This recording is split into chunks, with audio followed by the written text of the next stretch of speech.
Bismillahirrahmanirrahim. Alhamdulillahirabbil alamin. Wassalatu wassalamu ala asyrafil anbiya'i wal mursalin.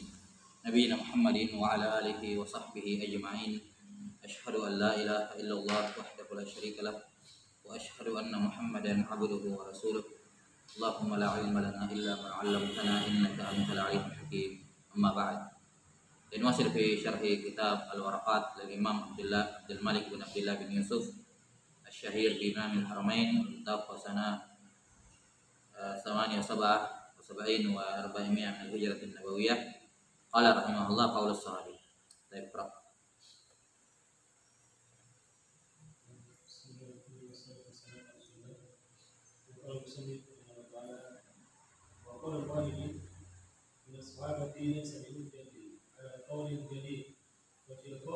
Laisa bihujjatin ala qaulil jadid. Baik. Nah, Tsumma qala rahimahullah, ada pasal di situ ya. Harusnya terpisah ini karena beda pembahasan. Sekarang pembahasan terkait dengan qaulus sahabi. Qaul as-sahabi. Kata beliau wa qaulul wahidi min as-sahaba laisa bihujjatin 'ala al-qaulil jadidi wa fil qaulil qadim hujjah. Pendapat seorang sahabat bukanlah hujjah, yakni tidak bisa dijadikan dalil untuk membantah pendapat sahabat lainnya. Laisa bihujjah, makanya di sebagian nuskha ada kalimat laisa bihujjatin ala ghairihi, yakni ala qauli sahabiyyin ghairihi, ya. Nah, alal qaulil jadid merupakan pendapat al-jadid Imam Syafi'i, dan ini yang muktamad dalam mazhab. Wa fil qaulil qadim hujjah, dan pada qaul qadimnya beliau berpendapat bahwa qaulus sahabi itu hujjah, dan ini merupakan mazhab Imam Ahmad rahimahullahu taala. Nah, ini terkait dengan qaulus sahabi, ini termasuk dalil-dalil yang mukhtalafun fi. Jelas ya? Apakah ia hujjah atau bukan hujjah? Sebelum kita lanjut, apa yang dimaksud dengan sahabat?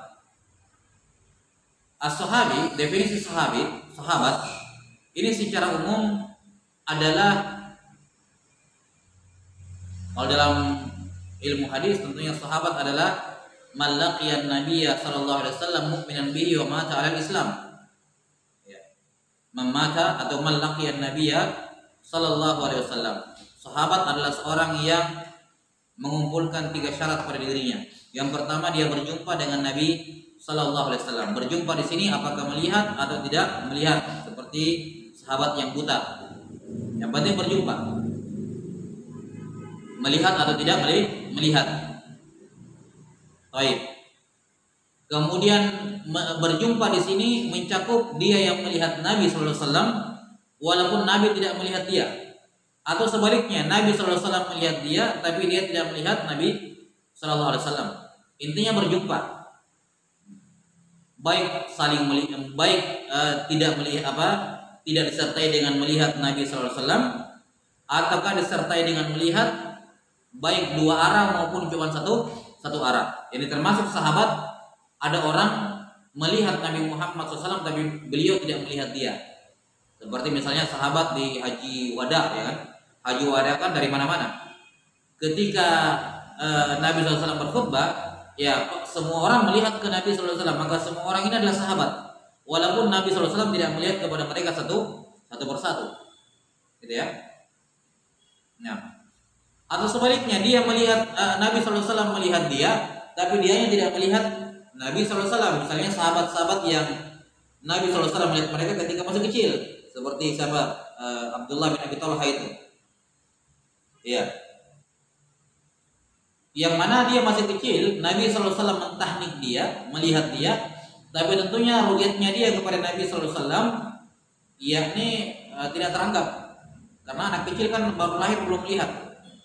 Nah, tapi Nabi SAW melihat dia, maka dimasukkan dalam kategori sahabat. Ini definisi sahabat. Berjumpa dengan Nabi SAW. Syarat yang kedua, mu'minan bihi, beriman kepada Nabi SAW. yakni mukminan di sini hal dari domir yang terdapat pada kata laqiya. Domir huwa pada kata laki, yakni ketika dia berjumpa dengan Nabi SAW, dia dalam keadaan beriman kepada beliau. Dalam keadaan beriman kepada beliau.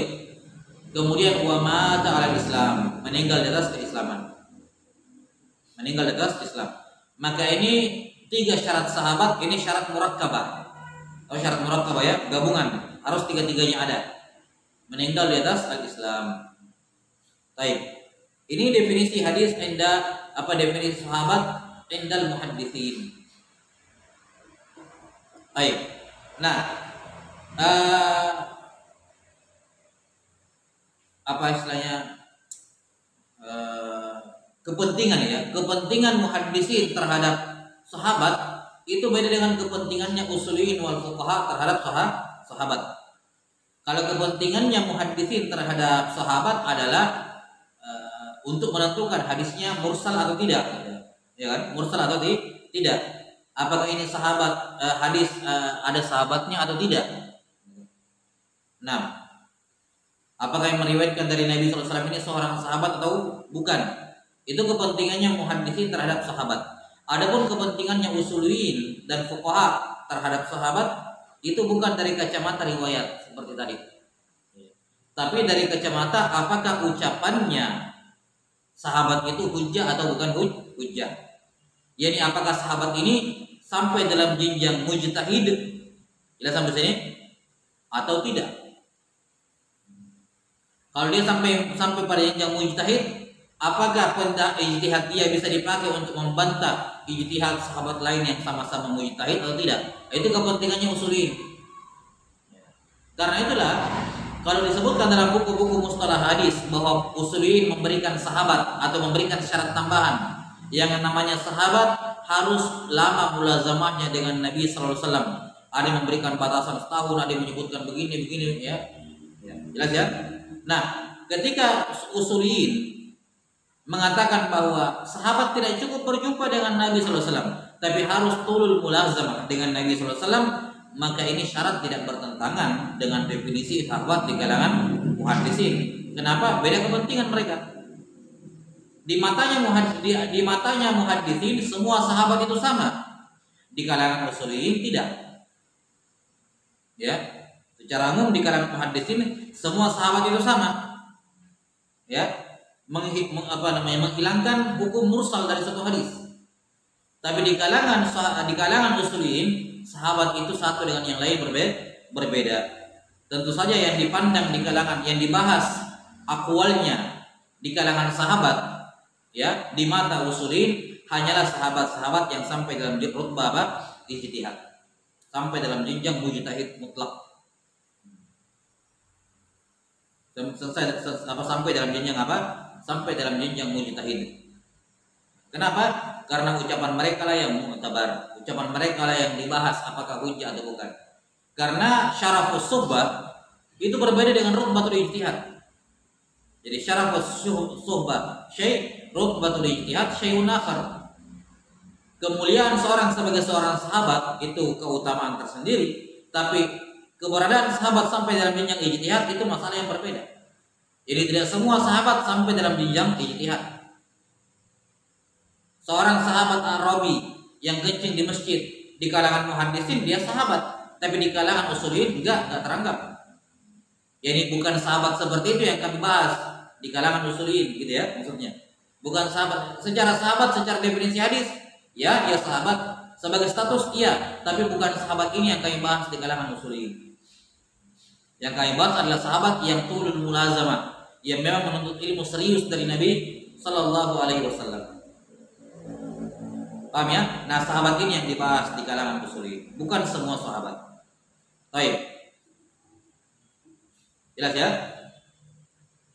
Jadi kalau sahabat yang hanya berjumpa dengan Nabi SAW misalnya cuma sepekan, 2 pekan, ya 20 hari, sebulan, terus pulang tidak ketemu lagi dengan Nabi SAW, ini nggak dibahas pendapatnya, nggak teranggap dalam tanda kutip ya, nggak bisa hatta ulama yang berpendapat qaulus sahabi hujjah, mereka bukan memaksudkan sahabat yang seperti itu. Jelas ya? Tapi yang mereka maksudkan adalah sahabat yang sampai dalam jenjang mujtahid. Jenjang apa? Jenjang ijtihad, yang memiliki fikih tersendiri. Nah, Allah Ta'ala alam bisawab. Baik, ini yang dimaksud dengan as-sahabi pada kalimat qaulus sahabi di kalangan usuliyyin. Kemudian dikatakan di sini ucapan salah seorang sahabat yang mujtahid, gitu ya, itu bukan hujjah kepada sahabat yang lain. Nah, qaulus sahabi hujjah atau bukan hujjah? Di sini butuh di tahrir mahallin nizah dulu. Kita mau sebut pisahkan mana mahallul ittifaq, mana mahallul khilaf. Nah, qaulus sahabi tidak lepas dari tiga keadaan. Kalau ada yang bertanya kenapa cuma qaulus sahabi, fi'il sahabi enggak? Kita bilang enggak ya.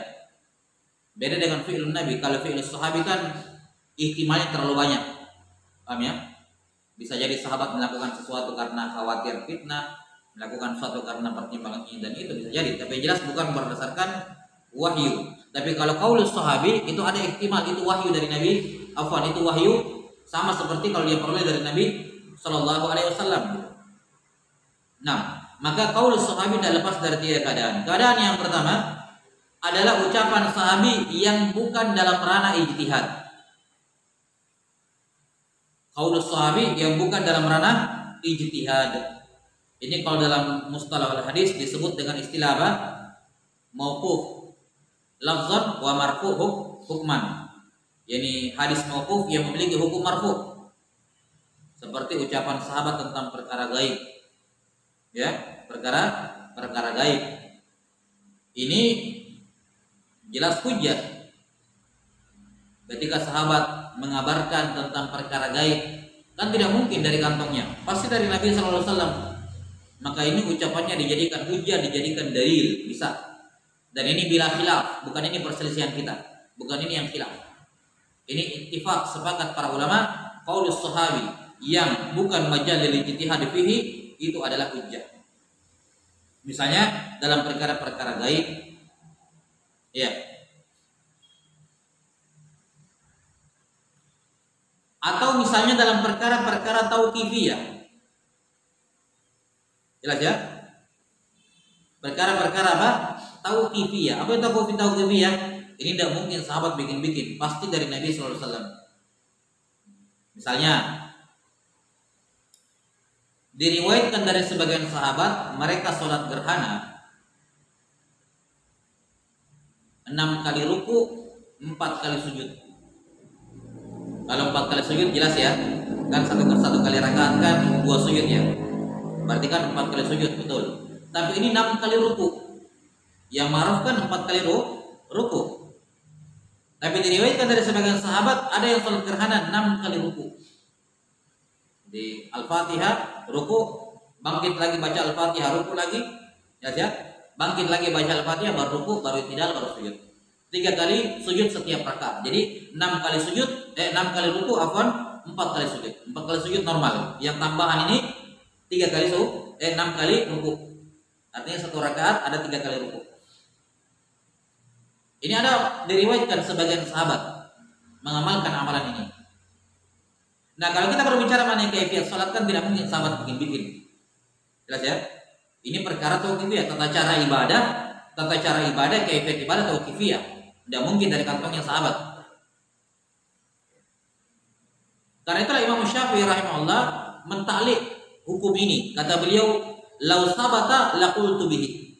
Seandainya cara ini, kaifiyat ini syah dari sahabat itu, lau sabata laqultu bihi. Saya akan berpendapat dengannya. Kenapa? Li'annahu la majala lil qiyas bihi. Karena tidak ada kias dalam kaifiyat ibadah seperti itu. Tidak ada kias.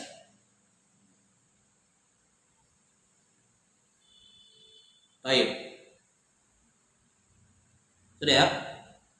Ini contoh ucapan sahabat yang pertama, yakni memang ucapan yang tidak ada tidak ada tempatnya ijtihad di situ. Misalnya perkara gaib ataukah sifatnya kaifiyat ibadah.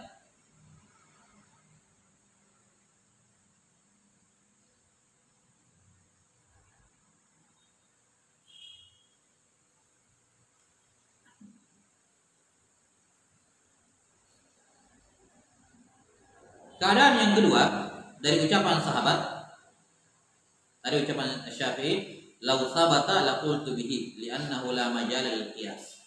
Rahimahullah. Keadaan yang kedua, ucapan sahabat itu dalam perkara ijtihadiyah. Dalam perkara ijtihadiyah. Namun diketahui ada ijtihad lain dari sahabat yang menyelisihinya. Ya, ada ijtihad dari sahabat lain yang menyelisihinya. Jadi sahabat berfatwa dalam masalah-masalah ijtihadiyah, dalam ranah ijtihad. Kemudian ditemukan ijtihad lain. Ini kan berarti kalau ketika dikatakan ditemukan ijtihad lain, berarti bukan sahabat sembarangan ya. Ya, sahabat yang juga mujtahid. Artinya begini, kalau ada ucapan sahabat mujtahid ditentang oleh sahabat yang misalnya bukan mujtahid, ini pembahasannya. Paham ya? Jadi ada ucapan sahabat berfatwa dalam perkara ijtihadiyah, terus ditemukan ada fatwa dari mujtahid sahabat yang lain ya, sahabat lain yang juga mujtahid bertentangan dengannya. Paham? Nah, ini yang menjadi mahalul khilaf. Ini yang dibahas oleh penulis rahimahullah. Apakah ucapan sahabat yang satu, mujtahid yang satu itu hujjah kepada mujtahid yang lain atau tidak? Perhatikan apa yang dimaksud kalimat hujjah di sini. Yang dimaksud kalimat hujjah adalah ijtihad sahabat ini bisa dipakai untuk membantah ijtihad sahabat yang lain. Itu maksudnya hujjah di sini. Jadi kalau dikatakan qaulus sahabi hujjah, artinya bisa dipakai untuk membantah pendapat ijtihad yang lain. Baik. Ini mahalul khilaf yang disebutkan di sini. Di mana qaul qadimnya Imam Syafi'i rahimahullah hujjah. Qaulus sahabi hujjah, yakni misalnya Ibnu Umar menyelisih Ibnu Abbas, maka menurut qaul qadim, dan ini merupakan mazhab Imam Ahmad ya, pendapatnya Ibnu Umar bisa dipakai untuk membantah pendapatnya Ibnu Abbas, ijtihadnya beliau, demikian pula sebaliknya. Sementara qaul jadidnya Imam Syafi'i mengatakan tidak, ya, ia bukan merupakan hujjah. Bukan merupakan hujjah.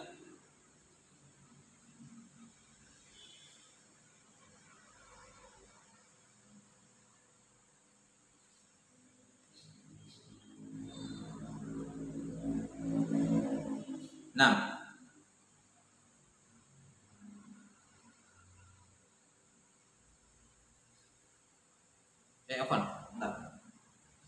keadaan yang kedua, apa tadi keadaan yang kedua?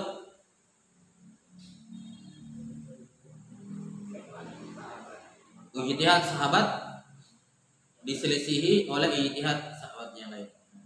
Ya, sahih, laisa bihujjah. Tapi bukan khilaf di sini. Ini sepakat.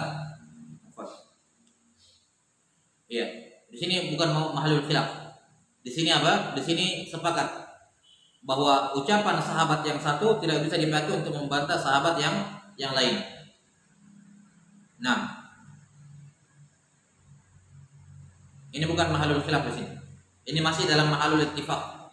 Jadi ucapan sahabat yang satu, ijtihad sahabat yang satu tidak boleh dipakai untuk membantah ijtihad yang lain. Kenapa? Berdasarkan kaidah al-ijtihad la yuqadu bil ijtihad. Ini kaidahnya.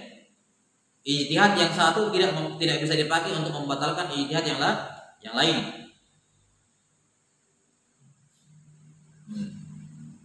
Baik dari orang yang sama, orang yang berbeda, maupun dari orang yang sama. Jelas ya? Kalau orang berbeda kan jelas. Ibnu Umar dengan Ibnu Abbas masing-masing punya ijtihad yang berbeda. Ya sudah, tidak boleh satunya dipakai untuk mematahkan yang lain, membatalkan yang lain, tidak boleh. Tidak boleh kita bilang Ibnu Umar yang kita pegang, Ibnu Abbas nggak kepakai hujahnya, ijtihadnya, nggak boleh. Karena ijtihad tidak boleh dibatalkan dengan ijtihad yang lain. Baik. Ini keadaan yang kedua. Kenapa? Dikarenakan ijtihad sahabat yang satu itu sifatnya zonni, ya kan? Dan ijtihad sahabat yang kedua juga zonni. Dan yang namanya zon hanya bisa digugurkan dengan al-yaqin. Kalau sama-sama zon nggak bisa, ya kan? Makanya kalau ada seorang misalnya seperti dalam bab air kan, ada dua air, satunya suci, satunya najis. Untuk sholat maghrib dia berijtihad pilih air yang pertama, jelas ya. Terus sholat isya dia ijtihad lagi misalnya, dia pilih air yang kedua, ini tidak membatalkan sholatnya di sholat maghribnya, tidak membatalkan. Nah, walaupun dalam mazhab kan wajib dibuang air tersebut setelah ijtihad yang pertama, wajib dibuang yang diduga sebagai najis. Ala kulli hal, intinya tidak membatalkan apa? Ijtihad yang pertama. Ini baik dari dua orang ataupun satu orang. Misalnya kayak Imam Syafi'i, qaul qadim dengan qaul jadid. Qaul jadid tidak boleh digunakan untuk membatalkan qaul qadim. Walaupun Imam Syafi'i sudah rujuk darinya, tapi rujuknya seorang mujtahid dari suatu pendapat tidak menunjukkan pendapat itu salah. Ya, bahwa ijtihad tidak mati dengan matinya pemiliknya. Meninggalnya si mujtahid tidak membatalkan ijtihadnya. Adanya pendapat baru tidak membatalkan ijtihad yang lama, kan begitu. Baik, ini keadaan yang kedua.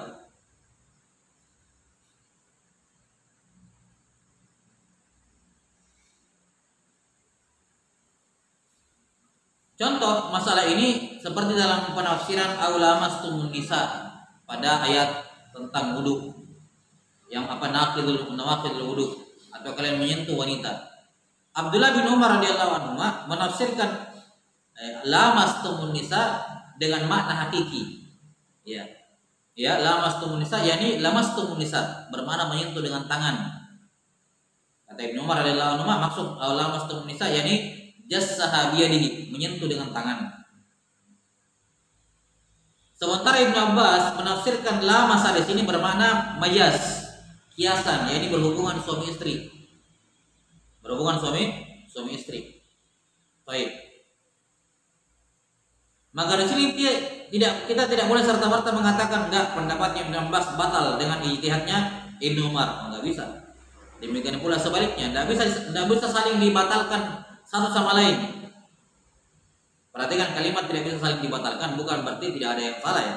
Bukan berarti tidak boleh membantah yang lain. Boleh dibantah, tapi maksudnya dibatalkan ini dengan itu enggak boleh. Kalau mau dibatalkan pakai dalil. Jadi kembali kepada Quran dan hadis gitu. Kembali kepada Quran dan hadis.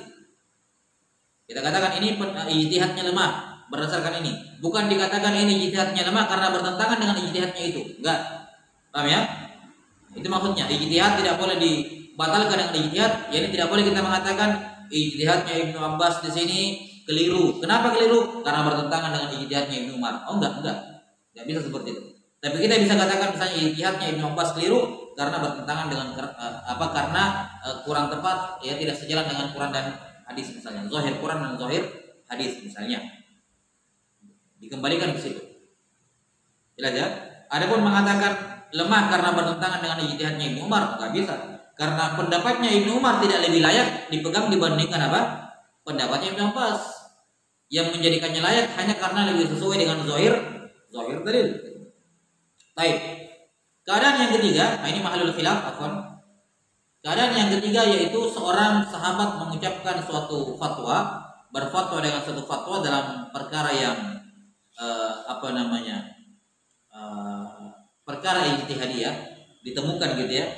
Ada pendapat sahabat, kemudian tidak diketahui diketahui pendapat ini belum tersebar atau tidak tersebar gitu. Ini pendapat tidak diketahui oleh sahabat yang lain.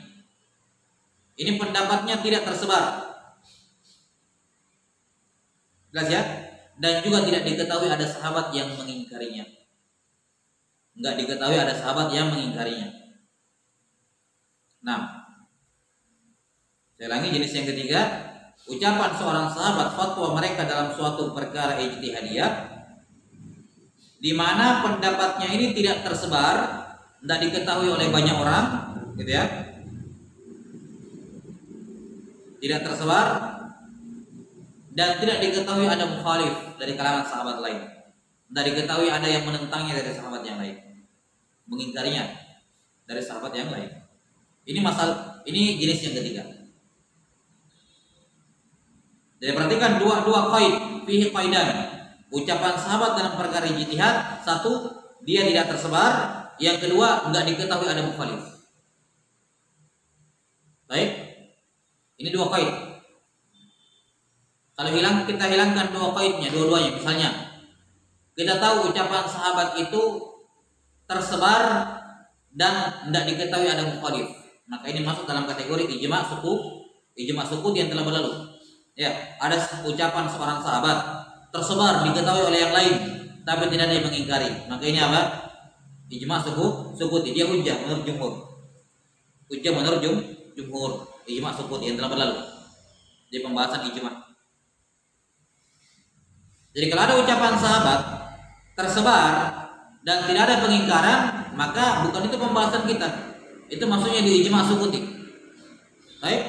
Kalau ada ucapan sahabat tersebar dan ada yang menyelisihi, dia masuk ke jenis yang kedua yang baru kita bahas. Ijtihad la yuqadu bil ijtihad. Nah, yang kita bahas di sini kalau dia tidak tersebar dan tidak diketahui ada yang menyelisihi. Nah, jelas ya? Nah, inilah yang dibahas oleh Imam Al-Haramain di sini. Apakah hujjah atau bukan hujjah? Qaul jadi dari Imam Syafi'i rahimahullah apa? Mengatakan bukan hujjah. Dan ini yang mu'tamad dalam mazhab.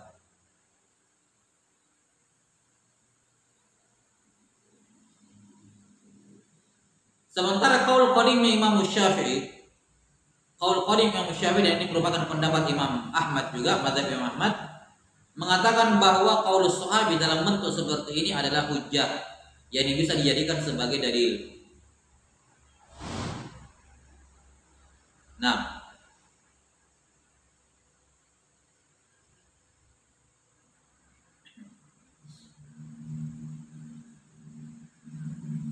jelas ya? Adapun yang mengatakan qaulus sahabi bentuk yang ketiga ini adalah hujjah, ya mereka mengatakan karena apa istilahnya, sifat-sifatnya para sahabat. Mereka orang yang warok, mereka mujtahid dan seterusnya. Maka layak dijadikan hujjah. Apalagi kalau dalam masalah itu tidak ada ucapan lain kecuali ucapan sahabat. Ya. Maka mengamalkan ucapan sahabat lebih bagus dibandingkan apa? Lebih baik dibandingkan meninggalkan sama sekali. Nah, sementara mazhabul jarid Imam Syafi'i mengatakan laisa bihujjah. Kenapa laisa bihujjah? Karena ada ihtimal sahabat mengucapkan itu dari hasil ijtihadnya sendiri.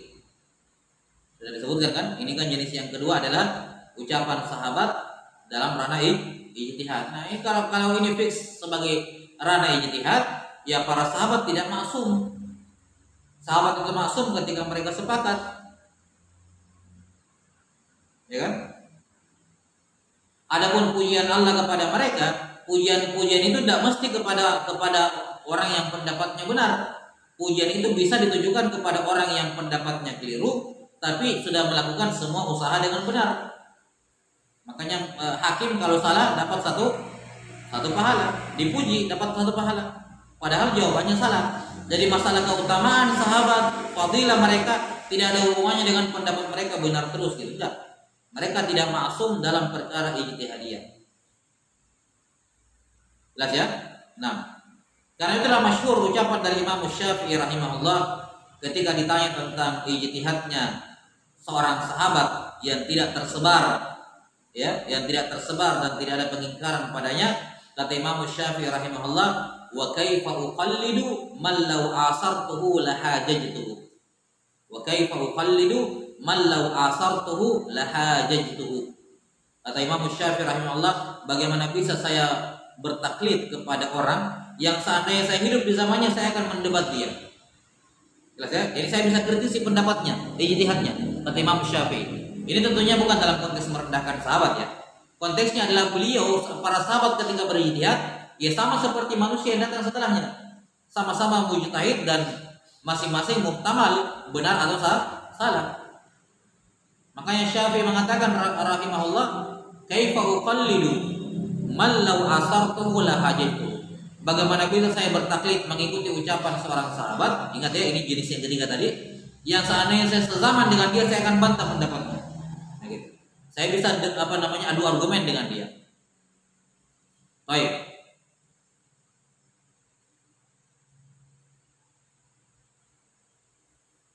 Sudah ya? Sekali lagi ini tidak menunjukkan perendahan kepada sahabat, menurunkan derajat mereka, enggak. Justru kata Asy-Syihab Ar-Ramli rahimahullah, justru kata Asy-Syihab Ar-Ramli, di sini terdapat pengagungan kepada para sahabat dari Imam Syafi'i.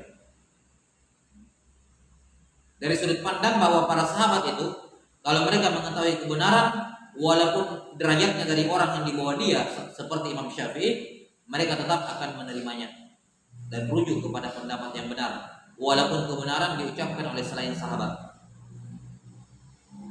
Justru ucapan Imam Syafi'i ini menunjukkan ta'zim kepada para sahabat radhiyallahu taala anhum ajma'in. Ini disebutkan oleh Asy-Syihab Ar-Ramli rahimahullah,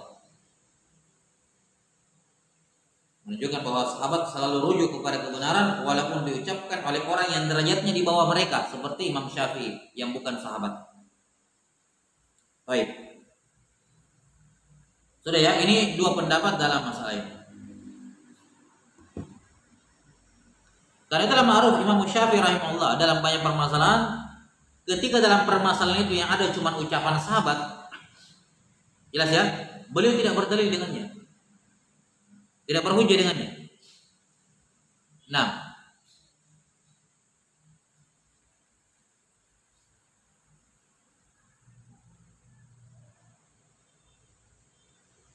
seperti misalnya dalam masalah kafarah orang yang berhubungan suami istri ketika haid, orang yang berhubungan dengan istrinya ketika haid.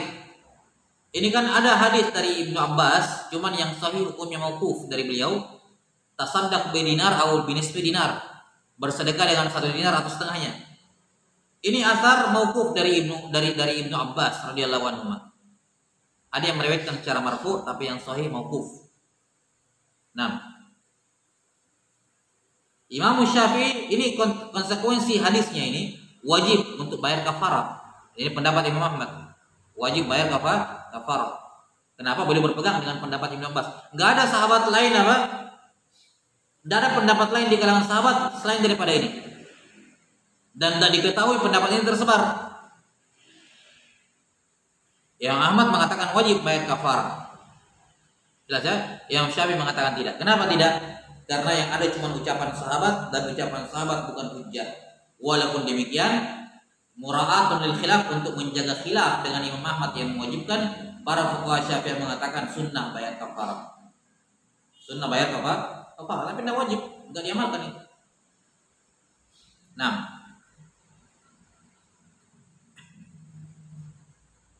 sudah ya?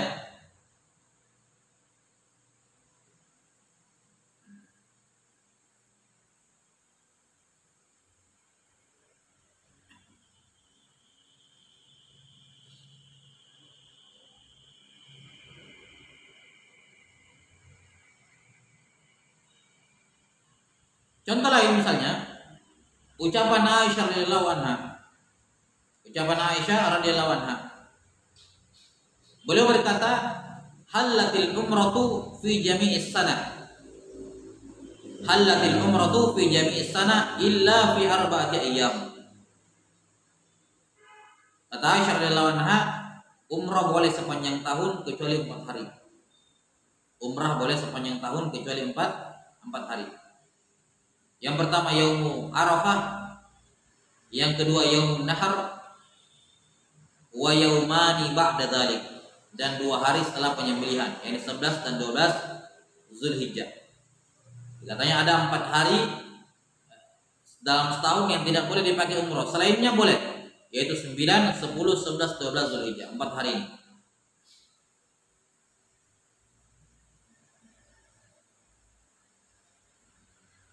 Kata Imam Nawawi rahimahullah, batilun la yu'rafu anha. Ini batil, ini melarang umrah pada 4 hari ini, ya. Ini batil, tidak diketahui dari Aisyah radhiyallahu anha. La yu'rafu anha, enggak diketahui sebagai ucapan Aisyah. Walam yadhkurhu anha ahadun mimman yu'tamad. Walam yadhkurhu ahadun mimman yu'tamad, dan tidak disebutkan oleh seorang pun dari kalangan mereka yang ulama yang mu'tamad. Tidak ada yang menyebutkannya dari Aisyah radhiyallahu anha dari kalangan yang mu'tamad, yakni yang dipegang kutipannya dari Aisyah radhiyallahu anha. Kemudian kata Nawawi rahimahullah, walau sahha lakana qaulus sahabi lam yashtahir. Seandainya ucapan atau riwayat ini syah dari Aisyah, maka dia terhitung sebagai ucapan sahabat yang lam yashtahir, enggak masyhur, enggak terkenal, enggak tersebar. Fala hujjata fihi ala sahih. Ya, maka tidak ada hujjah padanya menurut pendapat yang sahih. Kalaupun benar ini dari Aisyah, kata Imam Nawawi, maka ini pendapat beliau tidak masyhur, enggak tersebar.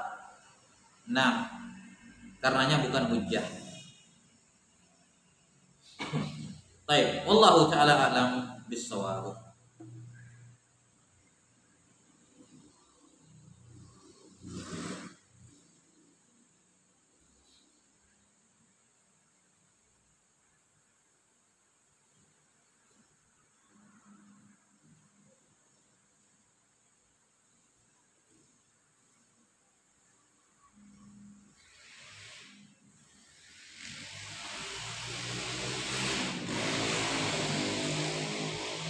Nah, sudah ya. Ini terkait dengan qaulus sahabi.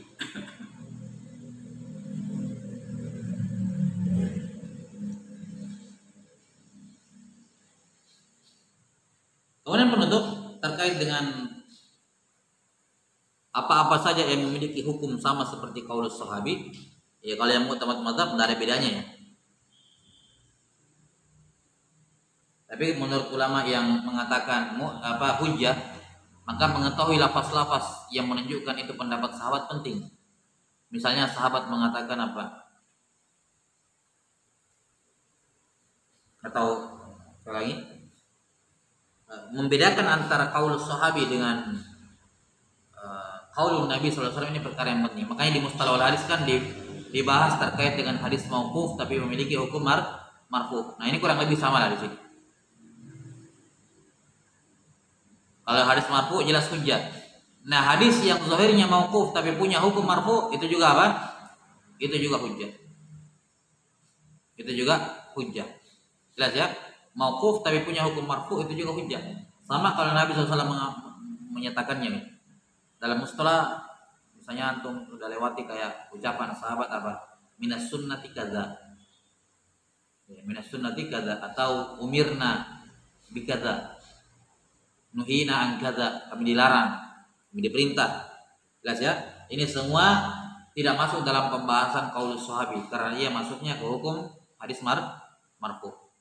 Jadi umirna bikadza, nuhina an kadza atau misalnya minas sunnati kadza, ini tidak masuk dalam pembahasan qaulus sahabi.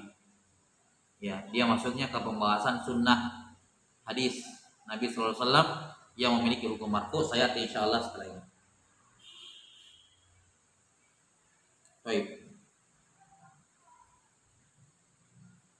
Nah, kalau begini keadaan sahabat, apalagi setelah sahabat, ucapan tabi'ut tabi'in Imam Malik nggak bisa dipakai untuk membantah ucapan Imam Abu Hanifah dan sebaliknya, kan begitu?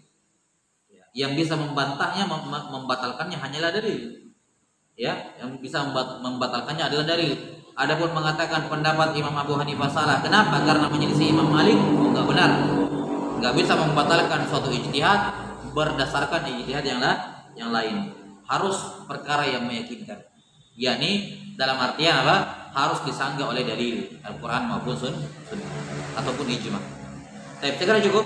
Naktabi hadzal qadar. Sallallahu ala nabiyyina Muhammadin wa ala alihi wa sahbihi wasallam.